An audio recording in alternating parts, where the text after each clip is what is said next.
Federal authorities are warning of an ISIS threat to churches and holiday gatherings in the U.S. as the man wanted for attacking a Christmas market in Berlin has been killed in a gun battle with Italian police. Joining me now, CNN contributor Michael Weiss. He's with the Daily Beast and is the author of ISIS Inside the Army of Terror.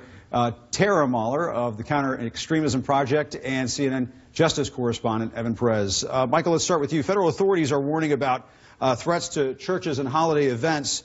This is something we really haven't heard much about before, threats to churches.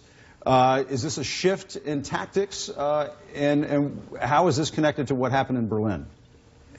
It's not really a shift in tactics for ISIS, given what they've got up to in the Middle East. I mean, they've been targeting Christians from the inception, going back to when they were al-Qaeda in Iraq. But yeah, I do think that when it comes to Western targets, they're looking for softer targets, as we say. It used to be at a premium that they would go after military or law enforcement. That's proven difficult. I mean, look at what just happened to Anas Amri. He was shot and killed by two Italian police officers. Going after churches, though, at Christmas, that sends a message. Remember, they described this coalition that's ranged against them as a crusader coalition. They want to frame this in a kind of clash of civilizations between Western Christendom and Islam, because for them, the binary Muslims have no business, no place being in the West, in any kind of democratic society. These places are inherently inhospitable to Muslims and to Islam. So, yeah, I mean, this is a very dangerous state of affairs. You know, you don't have to be an Islamic terrorist to shoot up a church. Look at what Dylan Roof did a year ago in Charleston, right? I think they're learning from, just frankly, domestic acts of violence that have nothing to do with religious fundamentalism.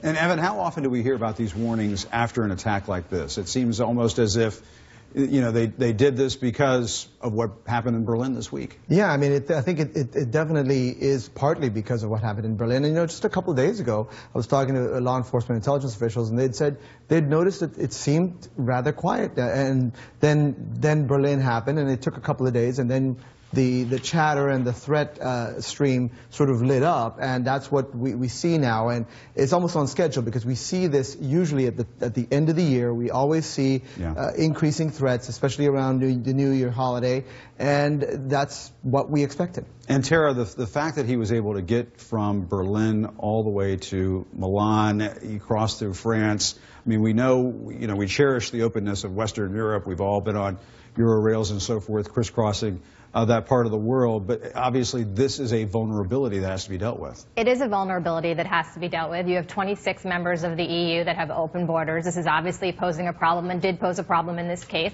You need to have, better security measures in place, not just in terms of the borders, but intelligence sharing. We've seen a number of blunders by German officials on this investigation from the first moment they apprehended the wrong suspect to the sort of mishandling of this investigation during numerous points along the way. So, I mean, I think it is holiday season. There's nothing new about them trying to do attacks during holiday season. ISIS has said this for months in their magazines and propaganda. Department of State had a warning out in November about Christmas markets and holiday season. And I'm sure you'll see a similar thing for New Year's Eve and then for the inauguration here domestically. And Michael, it seems Amri was connected to an ISIS recruitment network. What do we know about this network? And is this just another example of these sort of lone wolf attackers who are attracted to ISIS through social media, and they're just brought right into their system? No, I don't think this is lone wolf at all. And I think, we have a false distinction that's drawn. If you haven't gone over to Syria and Iraq and joined up with ISIS and been trained, suddenly you're a lone wolf just by dint of having committed an act of terror. Anas Amri was part of the most prominent German ISIS recruitment network or cell, whatever you want to call it, in the country. It was run by a guy called Abu Wallah, who was arrested along with 4 other ISIS sympathizers in North Rhine-Westphalia in early November. And we know about Abu Wallah's prominence because a guy he sent to Syria to join ISIS, who then subsequently defected from ISIS, identified him as the #1 ISIS recruiter in all of Germany. And according to one of his 2 deputies who was responsible for handling Anas Amri, Amri was given a choice.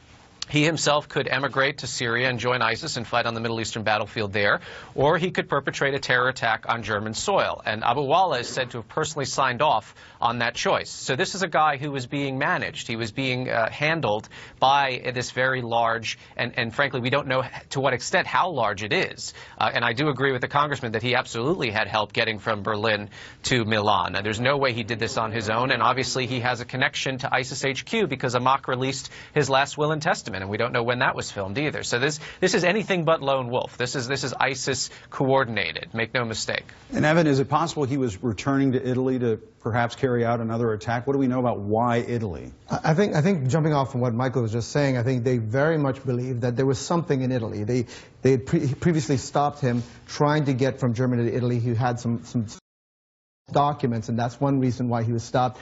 He was let go. There's something there. There's part of this network probably exists there. We don't know the extent of it, but we know certainly the focus of it, nucleus of it, is in Central Europe, in Germany, but it spans the Balkans and Austria and into western parts of Europe. So they very much know that some of these guys are in touch directly with people in Syria who are still serving as command and control, directing attacks. And, you know, I think the Germans and everybody's trying to figure out how deep this is, but it's clear that it's a big problem. And how much do the authorities know, Tara, about these recruitment networks for ISIS in Western Europe? When you look at Paris, when you look at these other attacks, there appears to be a network that is just sort of under the surface, and the intelligence community just can't seem to get at it before these attacks. You're absolutely correct. There is a network. The problem is much more significant in Europe, particularly in cities like Brussels, particularly in cities like Paris, and we've seen the impact of that in previous attacks. Having said that, going back one other point, while there was a cell, and I agree, this was not lone wolf, it's unclear how directed it was by ISIS. It's possible that ISIS throws out ideas to their cells, and then the cell takes initiative to do the attack on its own. So ISIS Central may not have known that he was going to take a truck on that particular week and drive it into a market. And that helps the attack stay under the radar of law enforcement, because it gives them autonomy to do it without direction from ISIS Central. So it's sort of a hybrid. It's not exactly a lone wolf, because it's part of an embedded network and there's connections back to ISIS. And clearly this individual is not operating by himself. But he may have sort of done some of the planning on his own, or with maybe one or two individuals within Germany at the time. Again, too early to say. We'll know more when the investigation continues. All right. Thanks very much, Tara, Evan, and Michael. Great insights into a very worrying subject.